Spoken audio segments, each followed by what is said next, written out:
Welcome to the Principles of Performance podcast, where we discuss how to optimize your health, fitness, and performance. Drawing on decades of experience of working as coaches, consultants, and trainers to top performers, athletes, and teams from professional sports to top universities to the U.S. military, Eric DeGatti and Mike Perry discuss topics and strategies of how to perform at your highest level and be your very best. Join us and our friends and colleagues who are leaders in the fitness and performance industry as we investigate and challenge the most popular training, nutrition, lifestyle, and recovery protocols.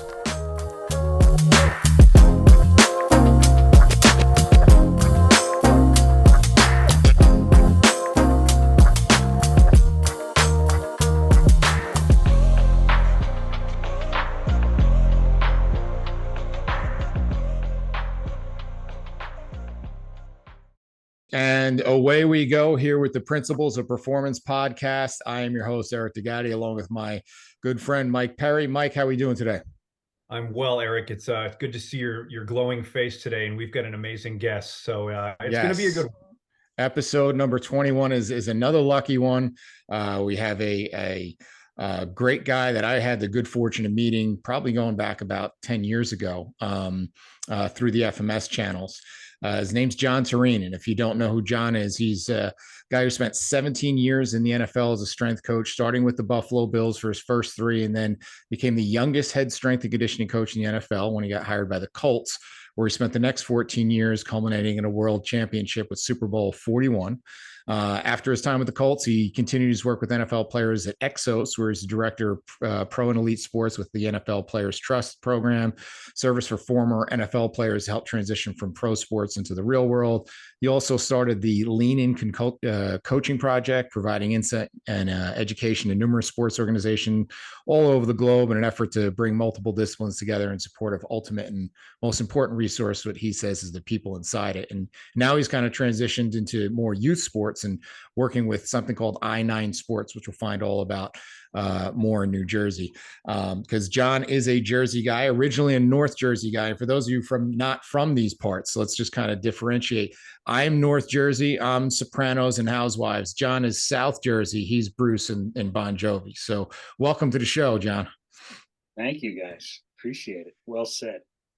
So we titled this one General Horseplay because Jon and I have had a lot of conversations over the years, and usually it's about an hour to an hour and a half phone conversation with about 5 to 8 minutes of actual productive work being done, and the rest being pretty much general horseplay. So we're going to try to at least get something accomplished today in the next 45 minutes to an hour. We're trying to learn a few things with some fun packed in between there. So Mike, I will let you kick off with the first question, and then we'll see where this thing goes and how far it takes to get off the rails. All right. So we're going to start off just kind of learning a little bit more about you and sort of what you've done and what your goals are. But so you've worked with athletes in a very wide ranging capacity, but it seems to me that it's always come back to being a coach at heart. And what drew you to coaching initially, and what brought you back to coaching? Yeah, it's funny. I was watching an interview that Seinfeld was doing pretty recently, and he was talking about when he first started out. He had gone to a comedy club and was watching some comics and he said, I want to do that. Like, I want to, that there's something about that. And almost not in an articulate way necessarily, but like something about that. So there was something about coaching as I look back that always kind of fascinated and mesmerized me. But then when I was in high school, and like every great Jersey high school football player, like the Eric DeGattis of the world, you think you're going to play for the Giants. And just then, a stockpile of 5'7" Italian tough guys. And then reality hits you in the face and you go, that's probably not going to happen. And when your gene pool's a cesspool, it's pretty tough. And so I got really infatuated with the idea that, okay, how can I take whatever this is and maximize it? And at that time, you're only thinking neck down, like I got to get stronger and quicker and to whatever I can do. And I really fell in love with trying to understand that and how to do it for myself, so that really could I go play college football at some level. Because as I looked at the grades, there was less time to make up what I had already demolished.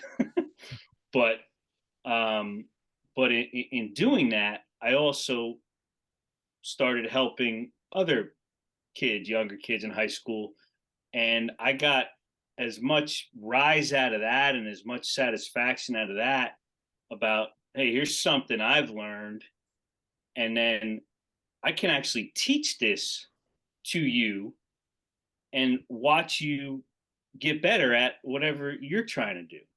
And that to me is amazing, right? Like that you can do that. And your words and it can do that.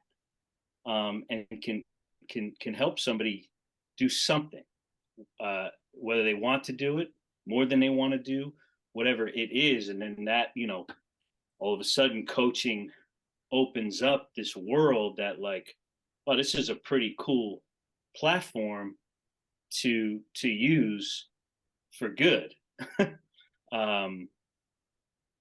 Not all, that's a whole, I'm sure we'll get to that, but there's a whole way to not use it for good, as we're all familiar with. But that's really what got, and so I always paid attention to coaches because like they had this thing that they know, right? Like, so like do you guys have a coach that you can look back on or a teacher that changed your life?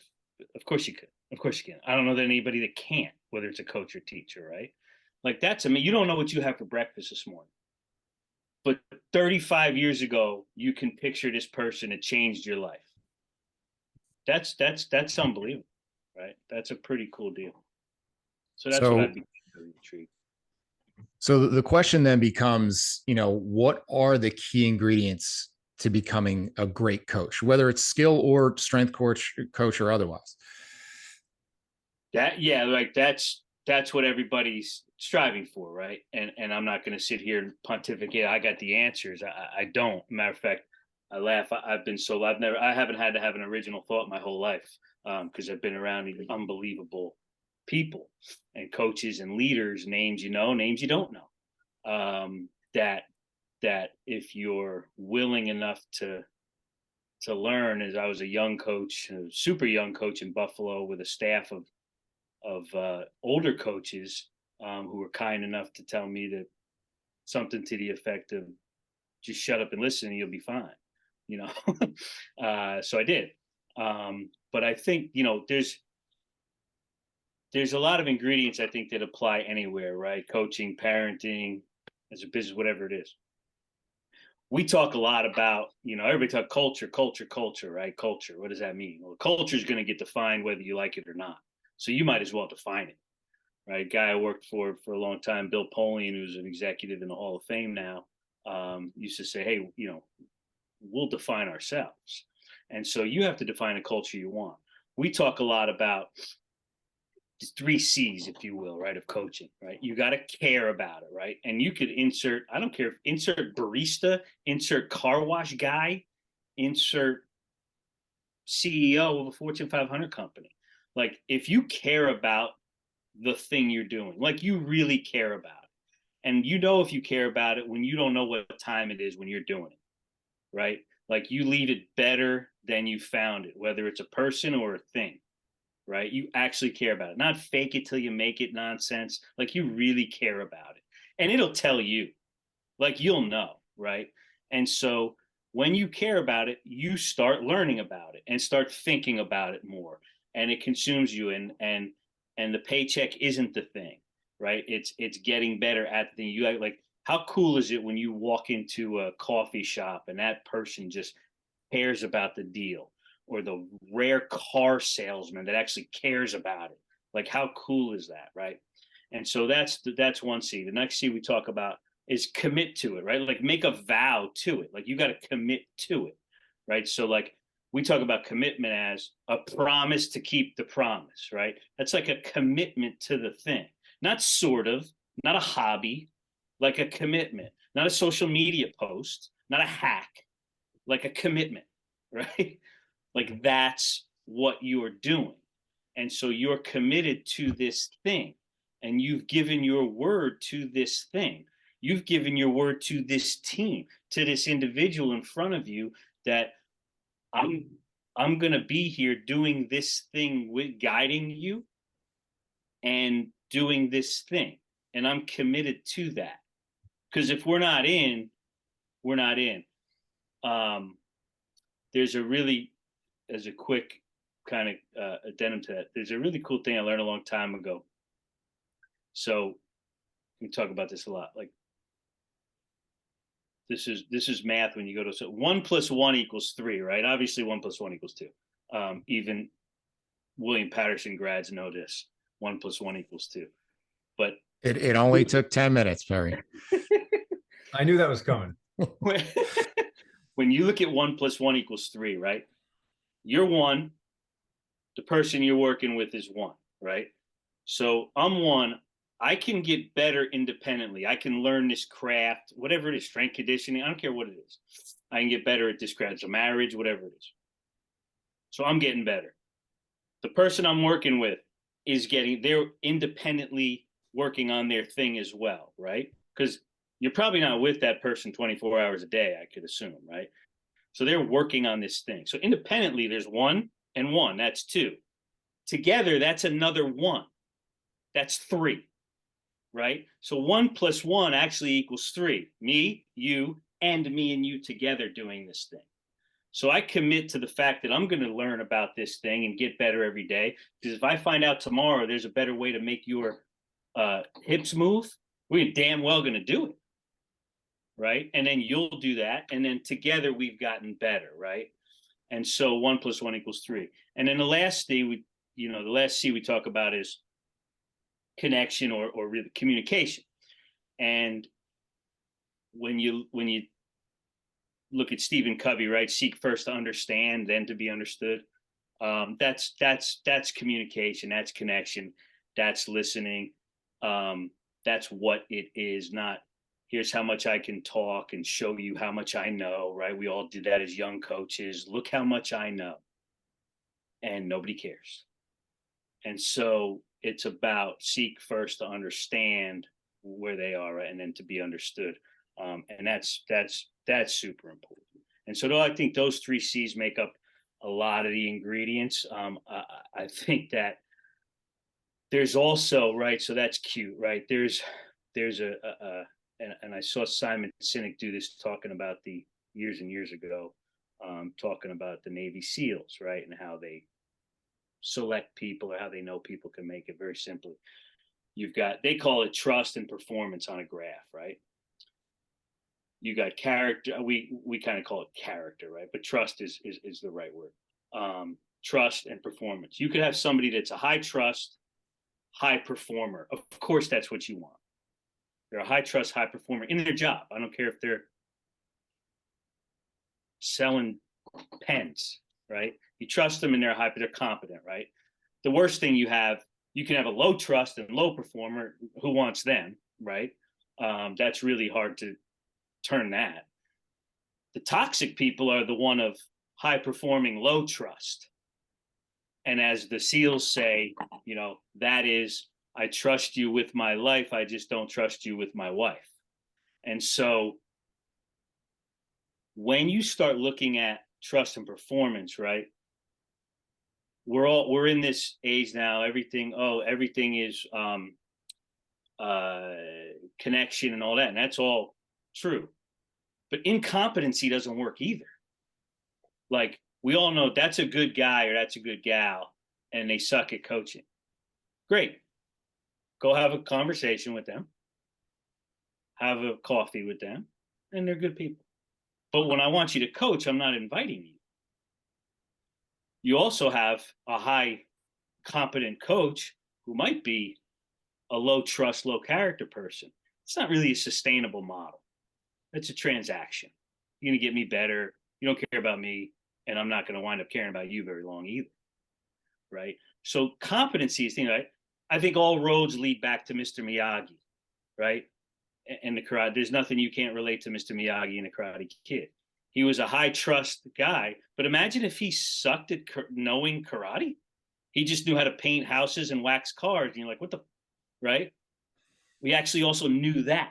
That's why we're so engaged with him. He also knew, and he also knew what he didn't know. And he also admitted when he didn't know.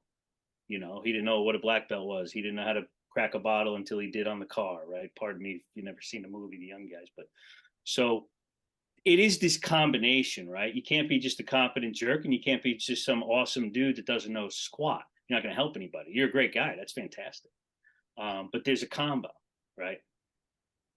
So I don't know if you remember, we actually had this conversation a couple years back, and I remember you said, "Look, I got to jump on this podcast in like 10 minutes," and they asked me this question, like, "What makes a good coach?" And he said, "What would you say?"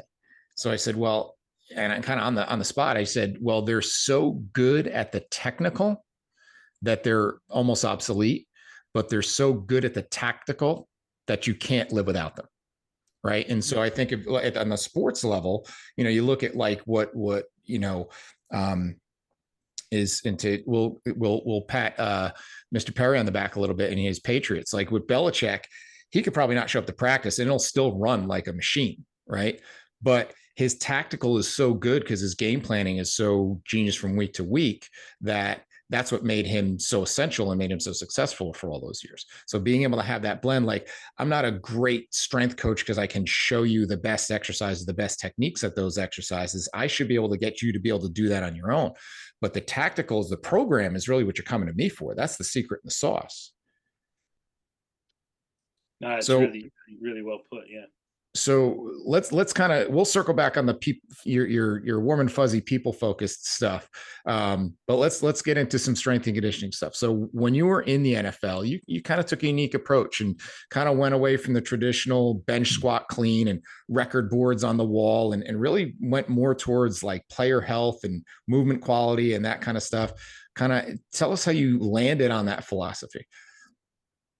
Well, fortunately, my mentor and somebody that is like family to me still, in strength and conditioning, Rusty Jones, who I worked for in Buffalo first. Really, that's where I learned this kind of how you do it the way we like to do it. Right? There's a lot of ways to do it. This is how we like to do it. But it's like this. Everybody wants to play, right? John Wooden's discipline was putting a guy on the bench, right? And now, as much as people think that NFL players don't mind being fined because they're rich, I can assure you they do. But the ultimate discipline, if the ultimate discipline is putting you on the bench, then nobody wants to be on the bench, is what I can only think, which means I really don't want to not play because I'm injured, right? Like the psychology of an injured athlete is something else. And by the way, in pro sports, if your best player isn't playing, we were geniuses for a long time, and then Peyton didn't play, and we went 2-14. So when your difference makers don't play, I'm talking about, you don't win.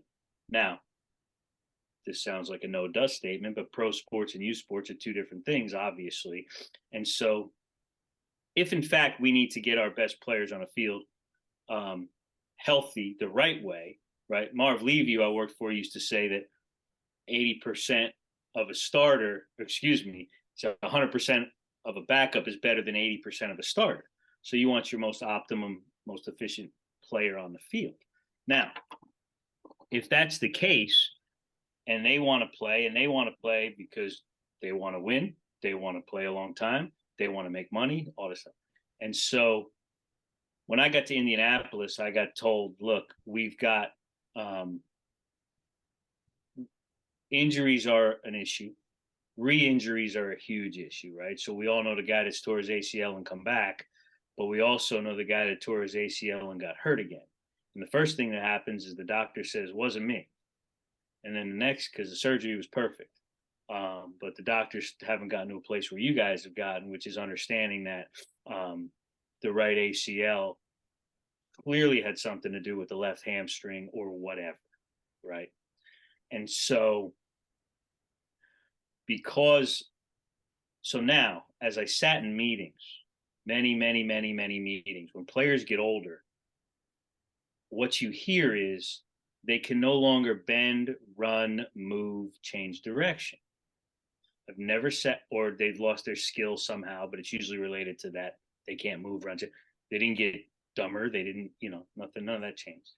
I've never sat in a meeting where a player was being evaluated to leave, and they said he's not strong enough, doesn't squat enough, doesn't clean enough. I've never heard it. I also can tell you in 17 years in the NFL, I'm not, look, strength is important. Let's don't swing this like you shouldn't be strong. That I don't want to. I've allowed that to be taken somewhere. You gotta lift weights. You got to be strong and you got to be powerful. Of course you do. Of course you do. So if that's the case, then being able to bend, move, run, and change direction must be important. And how long can you do that? And there's a lot of things to keep guys healthy more than that, and how you practice and other things. But so how can we do this? Like, and how can we learn what gets guys hurt? And so that's when we, so the idea was, we want you playing optimally, being able to move, run, change, and not limping out there, not being, we got accused in India of holding guys out a lot. It wasn't that we held them out. It's that we actually had a system and a standard of which they had to pass to get back on the field in order that re-injury was lowered. Nobody's perfect, but in order that the second injury is a psychological nightmare. The physical's easy, right? So we said, look, how are we going to look at this thing? And that was late 90s, early 2000s, something like that. And, you're always looking at things. And we came across the screen, and I don't want to say the screen predicts injuries and cause an uproar for the 20th year, but that's how we started looking at it. And okay, if in fact, can we, you guys, your podcast called Principles of Performance. Well, these principles in place called mobility, motor control, right? There's an actual sequence. There's a neurological sequence to this thing. And if your leg raise sucks, you probably ought to stay there, and off we go. Because if we start squatting on a bad platform, we're just increasing shitty strength. And so and we're not moving better and changing direction and all that. So that was kind of the way we approached it. And look, people, guys get hurt when fatigue sets in, when they're carrying too much weight, when they can't bend, when they don't have, they don't need to be a 21 screen, none of that nonsense. But when it's in place, and then you just have a sequence of stuff, and then go get them strong and powerful. So, how difficult was it for you to sort of sell this different approach in an environment that's, somewhat dogmatic, right? I mean, this is not the norm, right? And how did that go at first? Was there some pushback, or, fill us in a little bit? The only pushback we got, and this was in the early days from the players, was, why am I doing so much of this corrective stuff? And I would say, why are you so screwed up? Get less screwed up and you won't have to do as much. That's a sort of side. There's a couple things, right? So before, strength coaches want to run out, and think 80,000 fans are there to see them. So first of all, you're only as good as your head coach, your president, your general manager, allows you to be, meaning what's their support level. So when a Tony Dungy, when a Bill Polian gets up in front of the room and he said, and talks about our program, this is what we do and how we do it and all that, that's not a fear buy-in, that's like a buy-in. And so I don't get into the convincing business and the selling business a lot. we talked before about trust and performance, right? So if I come to you, so we had a player one time, and I'm with him in training camp. He happened to be coming off an injury, and we were getting him back. I was working with him. So another guy comes over to him who knows a lot more than I do about all this stuff. Okay, is a lot, in all seriousness, a lot smarter than I am. Knows a lot more than I do. I respect and all this.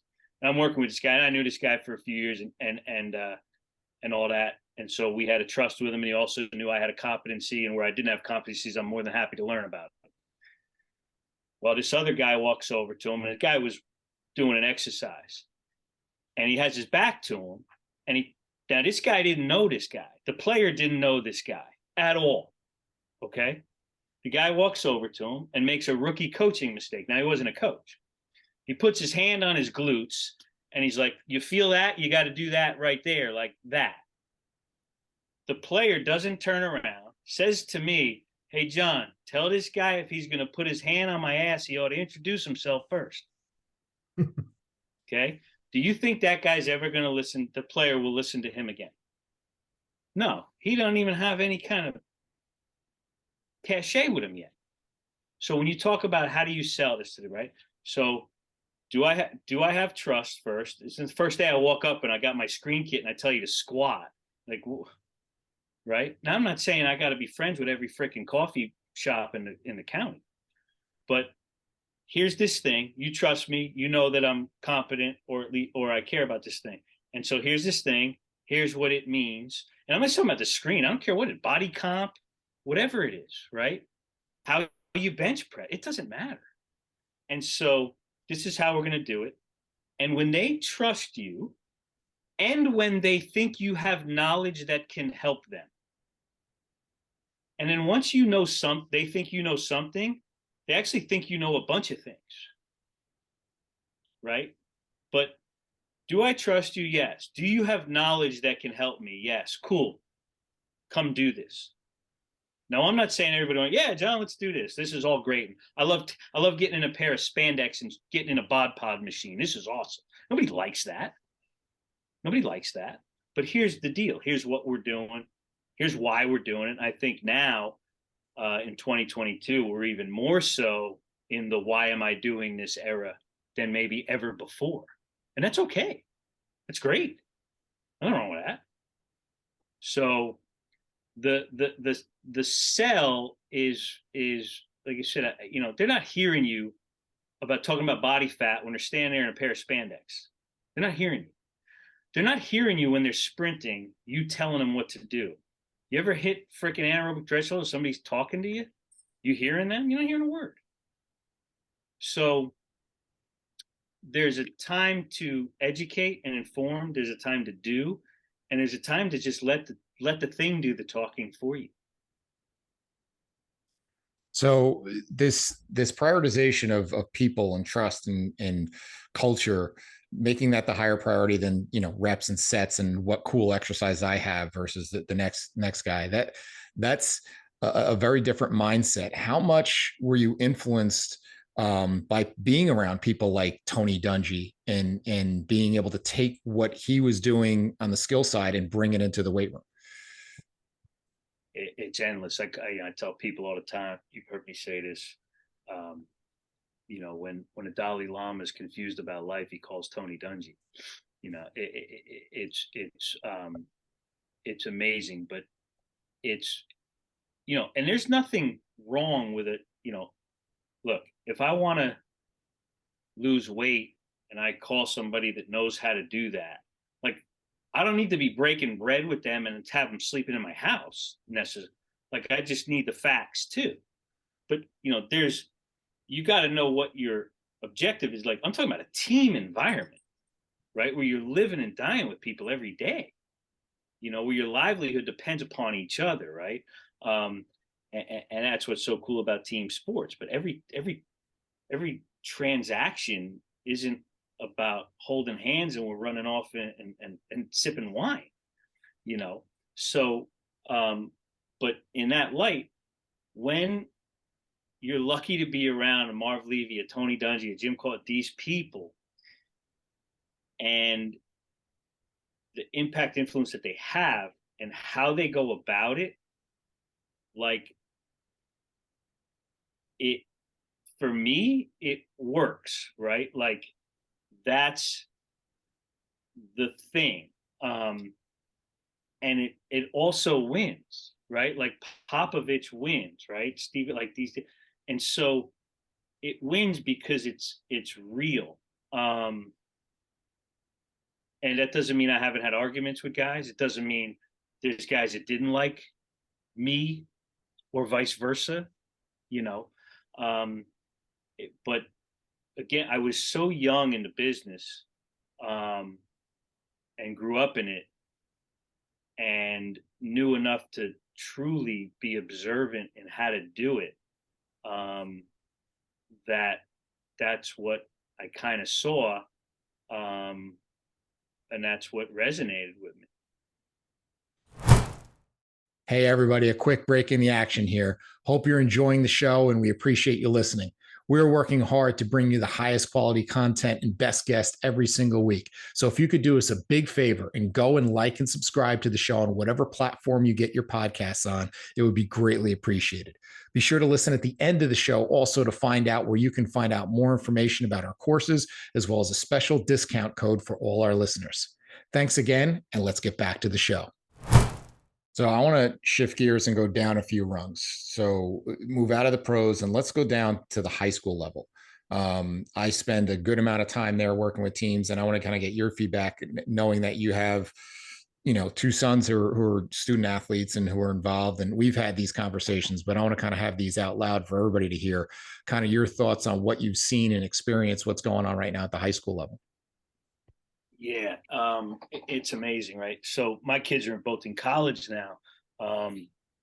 What I have so much respect for coaches and the coaching profession, right? Like I the word honor is a really important word for me.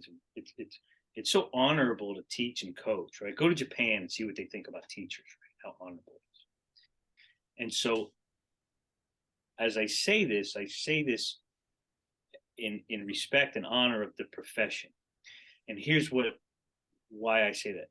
Because when I sit in the stands and watch what's going on our fields and courts and pools and tracks and ice in this country, it's like, how dare you disgrace the sanctity of this thing with these children for your own ego or whatever it is.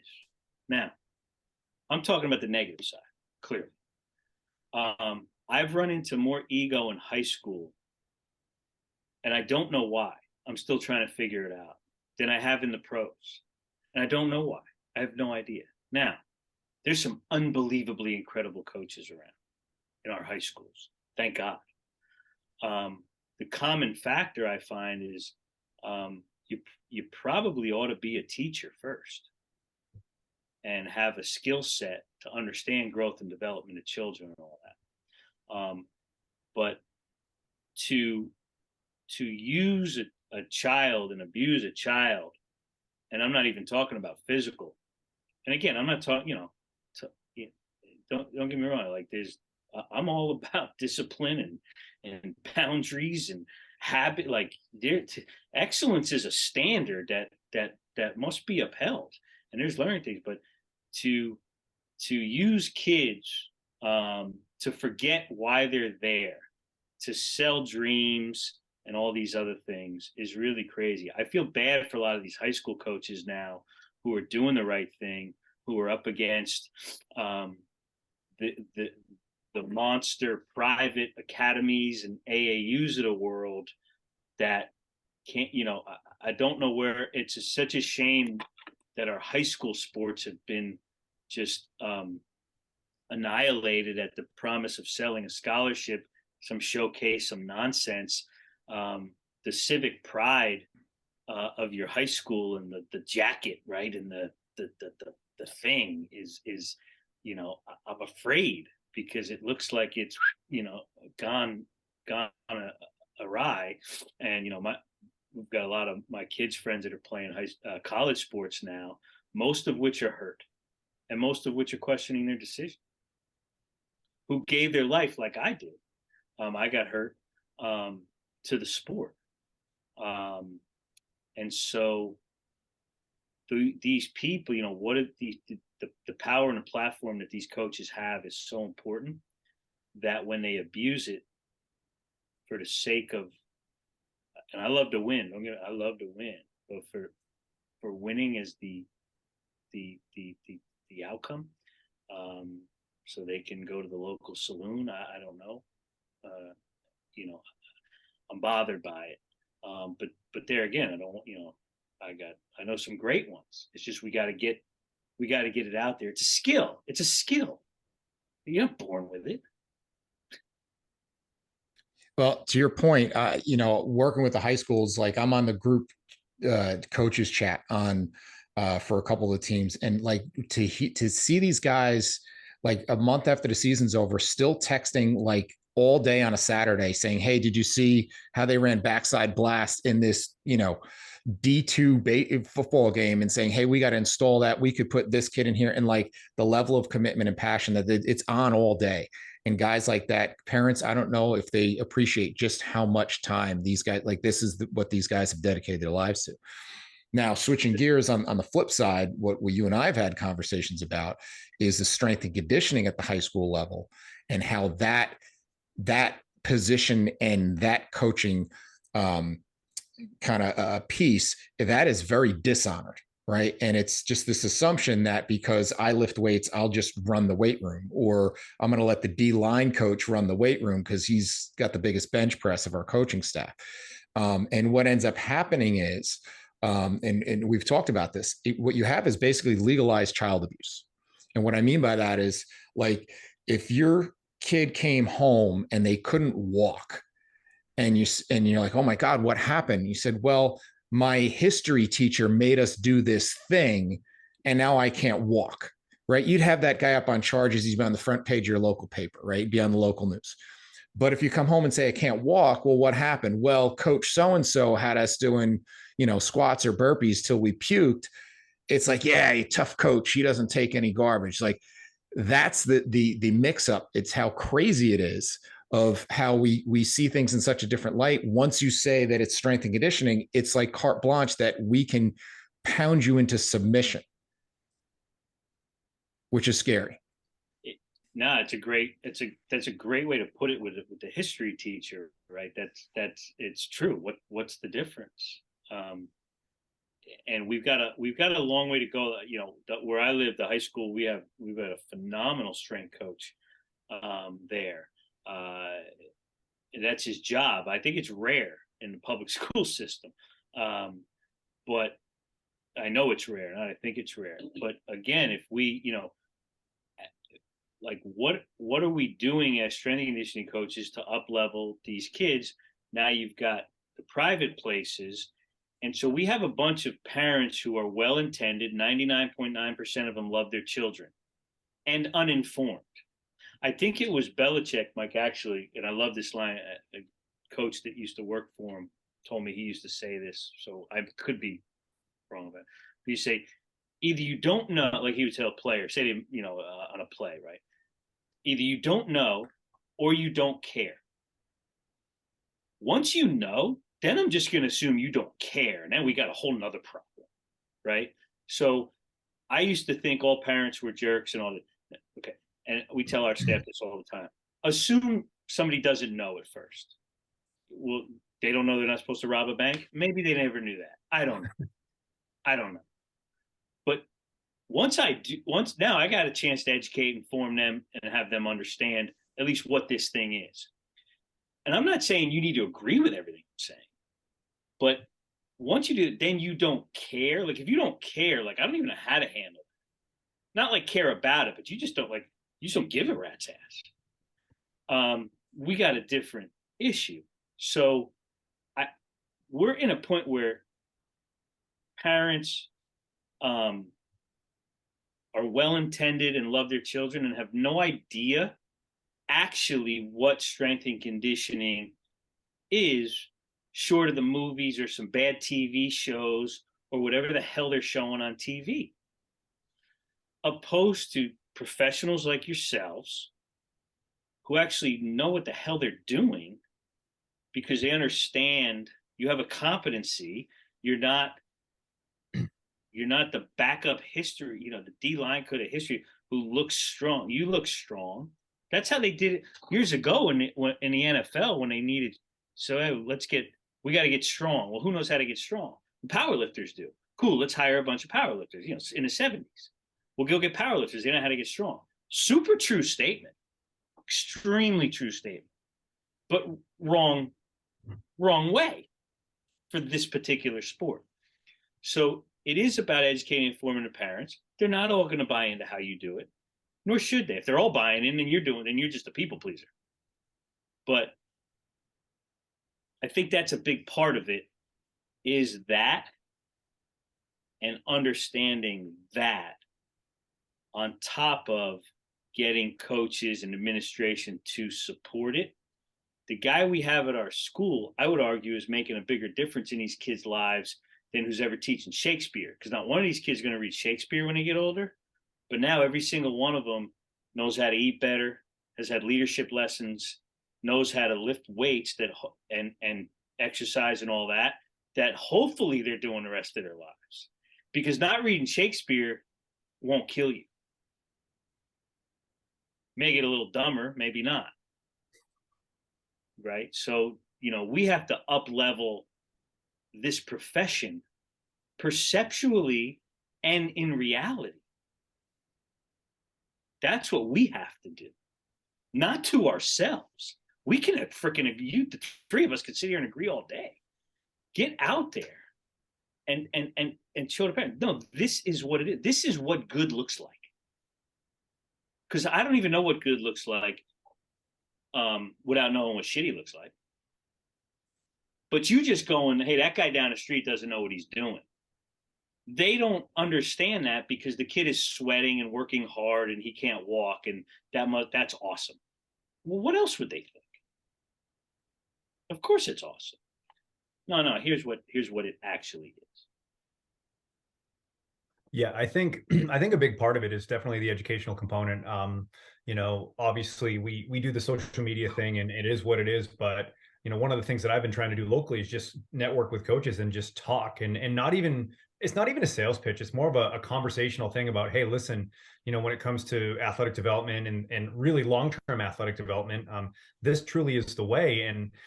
And youth sports is huge. It's a multi-billion-dollar industry, but there's so much misinformation because everybody thinks, well, just do what Aaron Judge is doing, just do what Cristiano Ronaldo is doing, and your kid's going to be a soccer player. And there's just such a huge disconnect. And I know a big part of what you're working with right now is youth athletes and really looking to sort of redefine the youth model.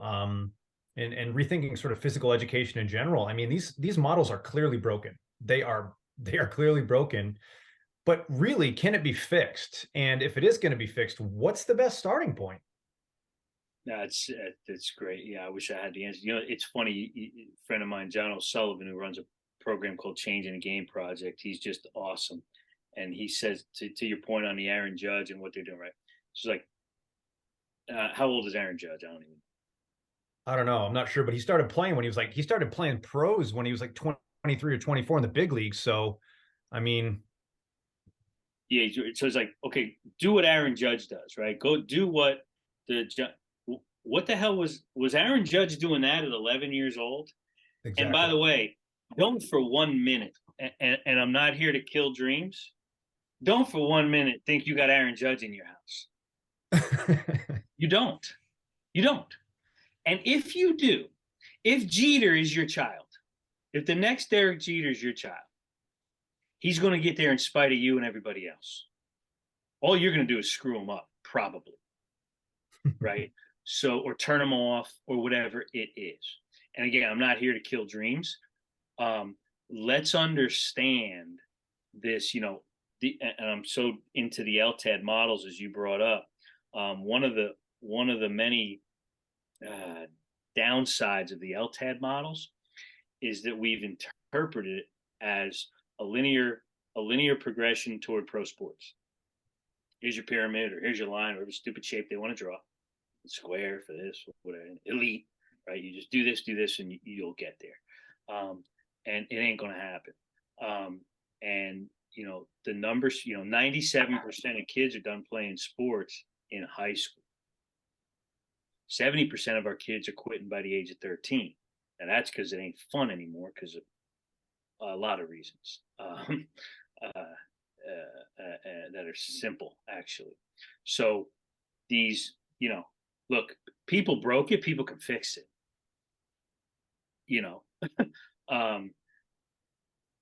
Again, I bring up Marv Levy. He used to say, what's right isn't always popular, and what's popular isn't always right. So you got to get like grassroots. This is me, right? And I know there's many ways to make these systemic changes, right? You can go to one coach, or you can go to a superintendent and affect the entire school system. However, policies, I don't know about changing policy and all that. I know this, like 1 equals 2, 2 is 4, 4 is 8, right? So if you can get people back on this, right? And, you brought up, I don't know, I see all numbers. It's 17 billion, it's $28 billion industry. Of course the sharks are coming. Of course they are, right? And like John Wooden, hey, here's how we do it. Can't worry about that. This is what we do it. We're not necessarily for everybody, and we don't have to be, right? But this is like the way we do it. This is how but you got to have an awareness of what it is. And, so many of us love knowledge, right? And that gets you about nowhere. Now you're just a smarter, annoying guy at the bar.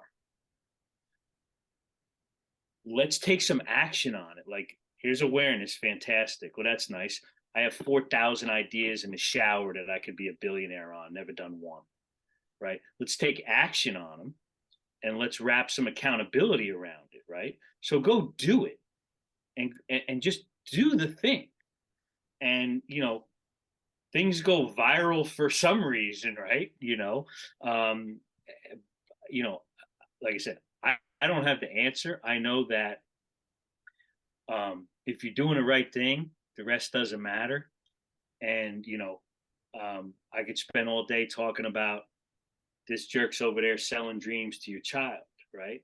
I can just talk about here's a path. Like, I happen to have had a career that has worked with the athlete, the life cycle of the athlete, from birth, so to speak, to post-career. I've at least seen it, right? I've seen what it looks like. And so if you like the idea of begin with the end in mind, if you want your child to be a pro athlete, I'd like to show you a big slew of former athletes and let them talk to you on how great it was, because they all ain't John Elway, and it all doesn't end like that. And so you fix it with just doing the right thing, and creating awareness, creating action around it, and letting it happen. It's not popular, it's not sexy, it doesn't sell anything, it's not great on social media and all that. It may sound old school, but I've been around long enough now, probably like you guys, where I've actually seen, maybe we're probably going on the third cycle at this point, but I've actually seen carbohydrates be both good and bad, protein be both good and bad, and fat be both good and bad in my lifetime. Well, what the hell is it? We've seen all them, these come and go, right? Come and go. But the good things hang on, right? Great martial arts hangs on. Yoga hangs on, right? Like gymnastics hangs on. Great athleticism hangs on. All this other nonsense, like, the what you used to call it, Eric, the cool exercise guy, the cool exercise of the day, or whatever the hell. Yeah, cool exercise guy. So as you're talking, John, I'm thinking, it's easy for us to say as professionals, because like you said, we've had the advantage of seeing it at all tiers. It's not as easy as being the parent, and I've been the parent in it who knows it and still was the parent with a kid who played on 3 different baseball teams. And I often had to pull the reins back to keep myself in check, to realize the more I try to stack up short-term advantages, like I'm going to go to the best pitching coach, the best hitting coach, whatever, when they're 13, the more I try to stack them up, the more it took away from the long-term successes. Right. And so I was fortunate enough that the one thing that always stuck in my mind is there was a great coach that I still work with to this day. And I remember my kids were at a tournament out in Staten Island, and we pull up at this baseball tournament in the spring, and across the street, they're having full padded spring football, right, for kids that are maybe 11, 12 years old. And I called them up. I'm like, Chris, do you really play full contact spring football? And he had the greatest line. He said to me, Eric, you know what that is? That's the surefire way to make sure your kid's smoking a cigarette and riding a skateboard in front of the bowling alley by the time he's 16. That's right. So it's easy for us to say because we've seen it from all sides, but when you're in it, and Mike, you're going through it now, right? It's easy to say, but how many lacrosse practices does your kids have this week? Yeah, only 2 actually, which is a good thing. But so it's interesting because this is my a little bit of an off track thing, but I want to kind of discuss this because it is important. There is a sweet spot when it comes to focusing on the sport that you love, and my oldest son loves lacrosse, and he wants to play more, but I'm not going to force him to play more. But there's the sweet spot because there's some clubs locally that you can practice 5-6 nights a week, and literally, like, if you don't do a certain amount of wall balls in a certain amount of time, you will get cut off the team. Like that's literally happening at U10, U11. And then there's other club sports where it's just like, well, if you have $4,000, you can get the hoodie and you can get the t-shirt and you can play club. Right. And I think it needs to be sort of somewhere in the middle, right? Because we all want our kids to do well. We all want our kids to succeed in sports. No one wants their kid to be the worst on the team. No one wants to lose all the time. That's if anybody says anything otherwise, they're absolutely bullshitting you. But there is something that I think the biggest thing we need to preach is patience when it comes to the development of our kids. And when it stops being fun, then you need to stop. And that's what it really boils down to, in my opinion. And I always tell my oldest son, you don't have to do any of this. Like you really don't. So this is going to be your decision. And if you want to train and you want to, and you want to get better, cool, we'll do it. But I'm never going to force you to do anything because I just don't believe in that. So it's tough because as a parent, even though my son's 11, I want him to be the best kid on the team. It's just not going to happen. And will it happen? I don't know. And as parents, we do. And I get it. Like, I understand. I actually wrote a blog about this saying how like youth sports is getting destroyed and I'm probably part of the problem. But at the same time, I try to do my best to not be the crazy friggin' dad that's like, we got to do this, we got to do this, we got to do this. It's like, go out and just like go in the yard, play, like figure it out, just goof around. Like one of the things that I try to do with a lot of the kids that I work with is leave time for just unstructured play, like have fun, create, goof around. And I think one of the things that we see in sports, and again, I know we're getting sidetracked here, is, say a kid does this really, really fancy play in a game and he achieves it. The whole entire team and the coaches are going to be like, hell of a job, right? But what happens if that same kid did the fancy thing and he fell on his ass or he turned it over, which resulted in something poor? Well, now that kid sucks and he's going to get benched. And what because of that double standard, what kind of message are we sending our young athletes, right? That is just that's one of the surefire ways to screw them up. And like Eric said, they're going to be riding a skateboard, smoking a cigarette in front of the bowling alley, right? So it's a slippery slope. And I think, and I'll be the first one to admit it again, like I think strength coaches are a part of the problem and parents are a part of the problem, but the first step is awareness, right? And I think there's definitely a way that you can help young kids work towards their goals, but it has to be in a very supportive, appropriate fashion. Yeah, it's a great point. I don't care who you are. When your DNA is out there, this is how we're wired. Like it's not my opinion. Like when your DNA is out there, you have almost no ability to make rational decisions or have. Can you say that to my wife? Thoughts. But it's true, right? So why do you think we have no referees left? right? So this is a big deal. And I think our generation, right, like the previous generation, I was riding my bike to football practice in Pop Warner, and parents said, where are you going?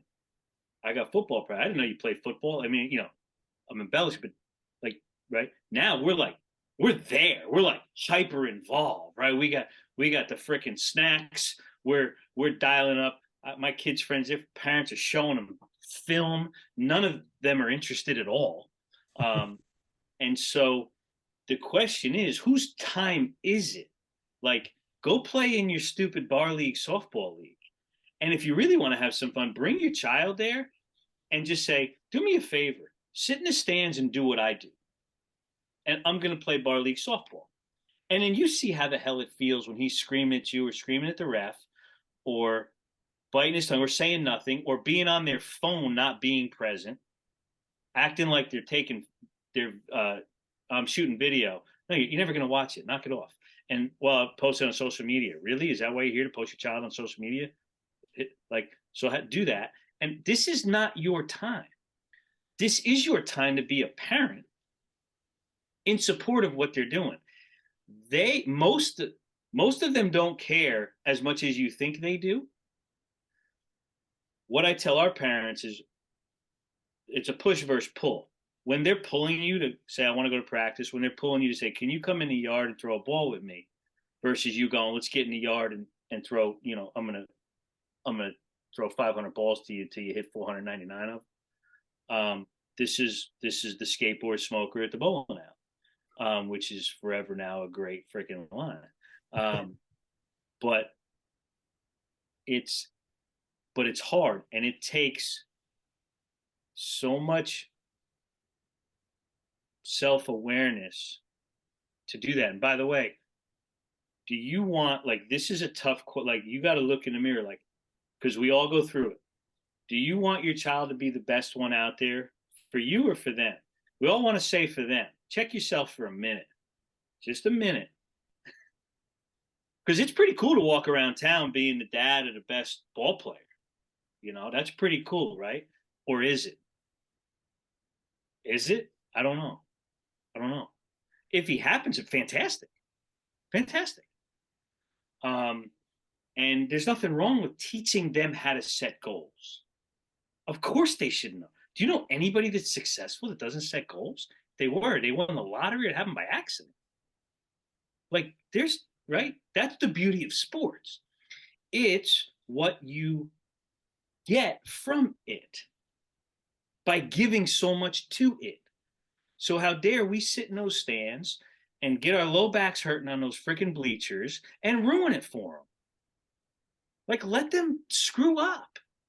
And the only time our coaches here at the high school my kids went to, none of them knew me. The strength coach knew me. I knew him a little bit.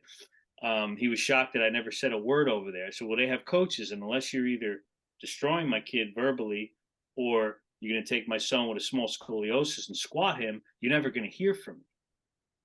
You're the coach. Work it out. Am I an absentee father? Hell no, I'm not an absentee father. But does the strength coach need me there too? For what? Does the math teacher need me there because I'm an accountant? The accountant would never show up in math class. Why are we screaming on the field? So I want to circle it back to the coach and how much the coach takes on the ownership, the responsibility, and really has the courage to say, that's not the way we do things around here. And I think of two examples of one. I had a really cool experience that after my kids were out of youth sports, I got asked to come back and volunteer, and I coached a baseball team of middle school kids for 4 years.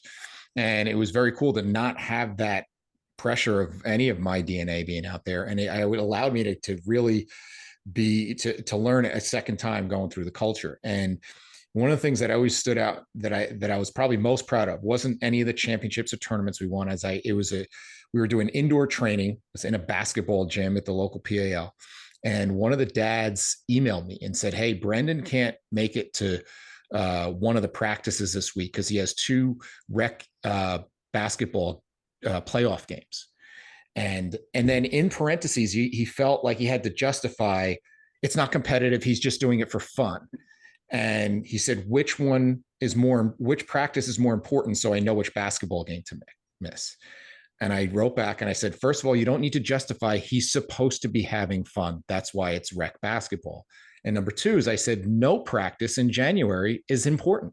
And I said, if he shows up at baseball practice, I'm sending him back to go home to go to basketball. Like that. But that's to your point, that's the parent just doesn't know. The parent wants to please and is doing their best. And then I had this conversation yesterday with one of our athletic trainers at the high school I work with. And we were talking about just the responsibility and the level of the high school kids. And when I hear constantly bitching of coaches saying, oh, these kids don't show up, oh, they're not responsible, they don't do any of this stuff. The team, I had a high school baseball team in there, and they were screwing around and kind of not, kind of lollygagging through the warmups. And I stopped it and I said, listen, if you want people to take you seriously, you need to start taking yourself seriously and just kind of change the tone of the room.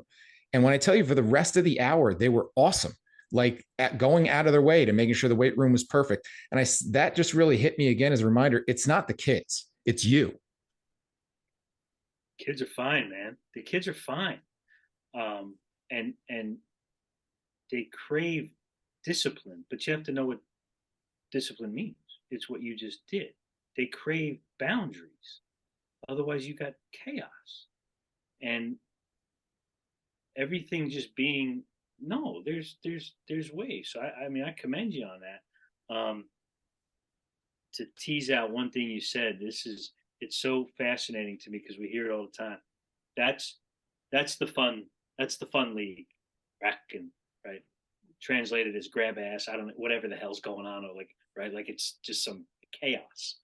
That's the competitive league. When you're done screwing around and you want to play, we're over here. Have you listened bring your checkbook? Yeah, bring your checkbook. But have you listened to pro athlete interviews? Have you listened to them talk about the joy and the fun? Steve Kerr, one of their core values is joy. At the freaking Warriors, like if you don't have joy in it and fun, whether it's a sport or whatever. So to talk about that's the fun league. When we get over here, though, this isn't about fun. We gotta. I mean, if we gotta know how to do a Euro step, and we're gonna be serious about it. Of course, you're gonna be serious about it. Of course you are. But over here, this like competition. Right, this guy Joe Ehrman, one of the greatest humans of all time, I think, wrote a book called Inside Out Coaching. Joe defines competition as a mutual quest for excellence. Right. And when you sit there and think about it, right, because you can't get better without competition, and you're both trying to be excellent. So competition isn't stomping on the guy or standing over the guy with a throat slash when he's under you. It's I need you and you need me to be excellent. That's it. And I'm going to fiercely compete with you, but it's this mutual quest for excellence. So why can't that exist in rec versus whatever? And if I've heard ball players all the time. You say, don't let them steal your joy, like talking about maybe a coach that they weren't too fond of, right? And so there's something about this element of that when I like it, and it's not unicorns, cupcakes, and rainbows and recess and everything's great or whatever, and all that. There's a real joy in progress. There's a real joy in consistent development, right? There's something of that. It does, there's a joy in a struggle, right? And if you coach rec basketball, it doesn't mean get off the damn ferry and tell them to scrimmage because you didn't prepare. That's a you problem. Well, it's just rec. How dare you? How dare you? You got 12 kids in front of you. You mean just rec? I don't hear that. I'm just a volunteer. Then don't sign up. Don't sign up. Don't say just a volunteer. Here's $1. Now you're paid. Now what? So tell us what you're working on now falls in that spectrum, I-9 sports and kind of where that falls in the continuum of club sports, travel, AAU, rec, town sports. You have something kind of all together different. Yeah, where we fall in I-9, I never had any intention of actually going into a youth sports business. I've had trusted friends of mine tell me to do it, but it came after I got tired of flapping my gums and being a knowledge guy, not doing anything. And so this I-9 Sports, which is about 215 across the country, most in the Sun Belt, but I-9 Sports, to your question specifically, kind of falls in between, if you will, in between Parks and Rec and your privatized, I don't even know what to call all that. And they're all not bad, don't get me wrong, by any stretch. So we kind of fall in between that. Our coaches and coordinator, but we're a recreational, we do competitive, we're a recreational local league. We happen to be in Monmouth County in New Jersey. That's our kind of territory. I always laughed when, kids are young, and either you're going through this now, Mike, Eric, you went through it. Why am I driving from New Jersey to Western Ohio, passing 50,000 elementary schools and 200,000 kids that look the same like the ones I'm showing up to play against? I passed a million of them, and now I got to stay in a hotel, eat nachos at Bennigan's, and go home with a stomach ache. We could have done that locally, right? And so I don't begrudge travel, but I'm not sure who's enjoying it. Like, ask your kids, do they really like the pink eye pools, or what are we doing? And so, we're in Monmouth County. We have venues across the county. We play multiple sports, so over multiple seasons. Obviously, we espouse a multiple sport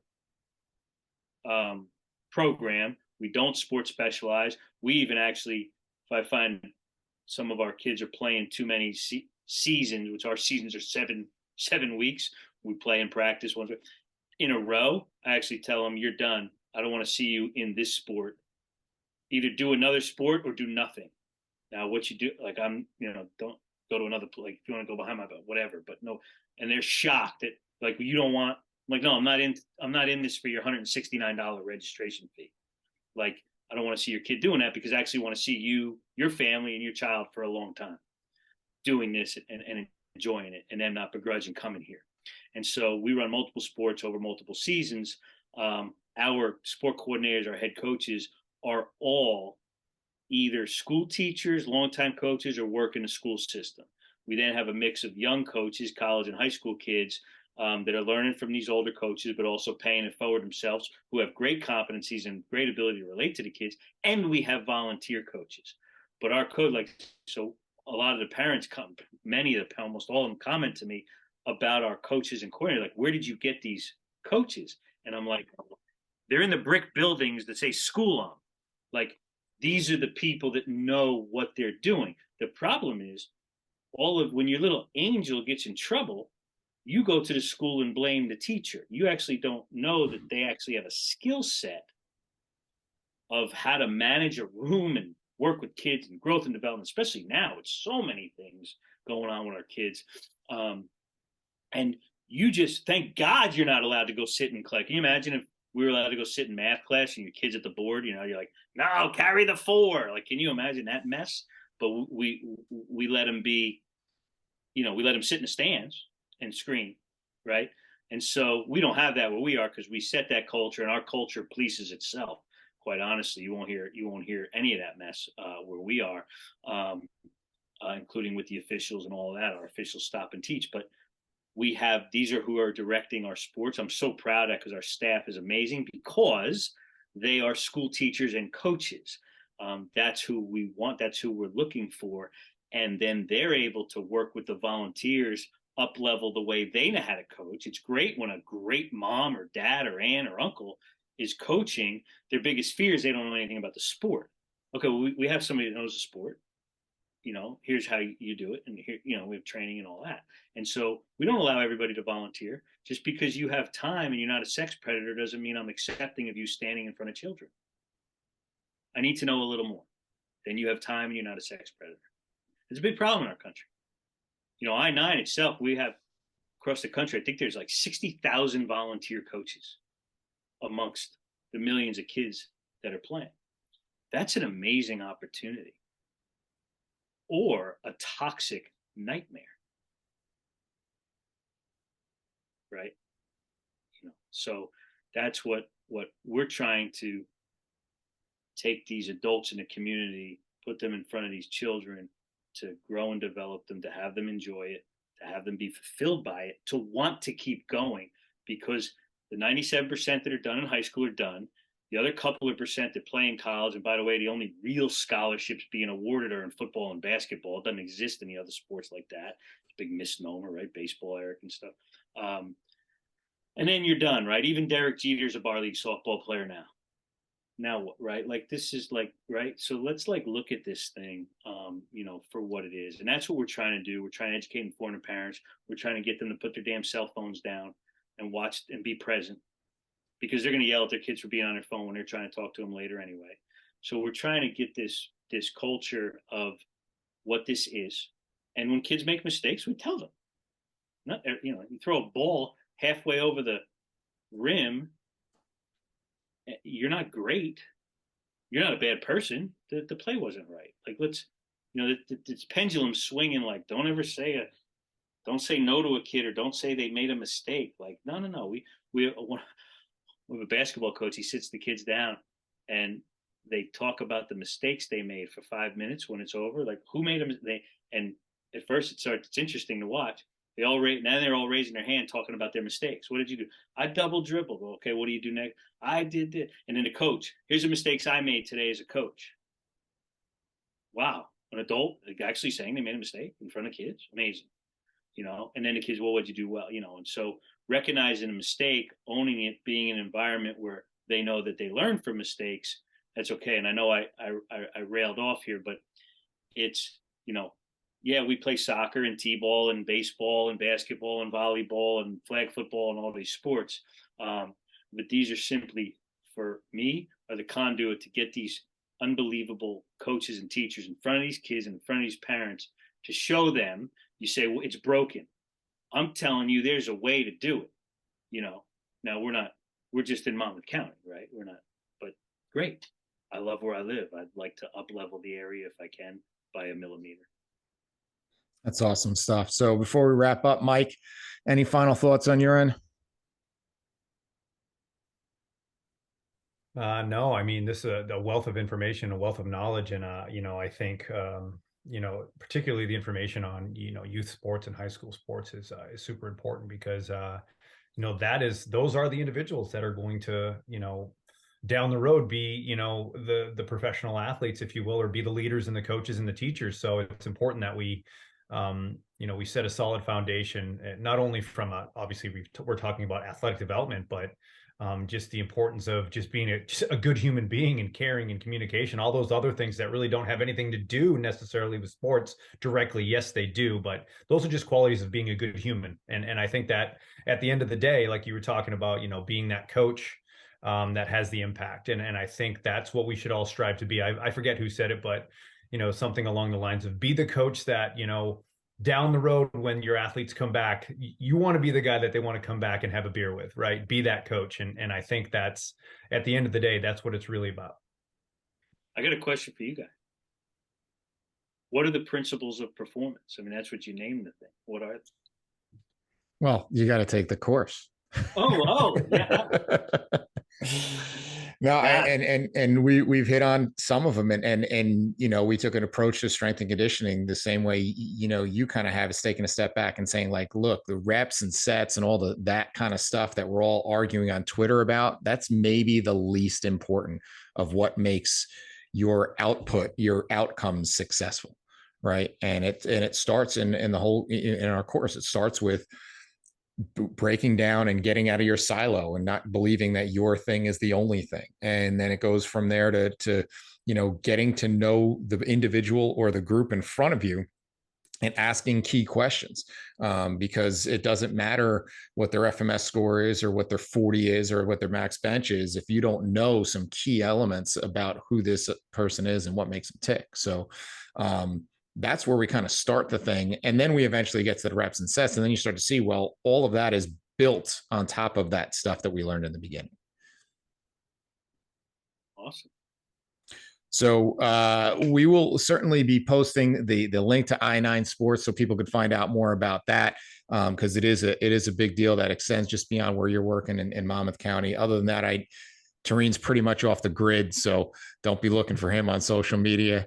And even though we've spent a good amount of time, there's so much more we could have gotten to. We didn't even get a single Teen Wolf reference in there, and I only got mocked for my alma mater once in the hour plus. So we might have to circle back and do this again. We need a part 2. Yeah, we might have to do that. We'll do the next one.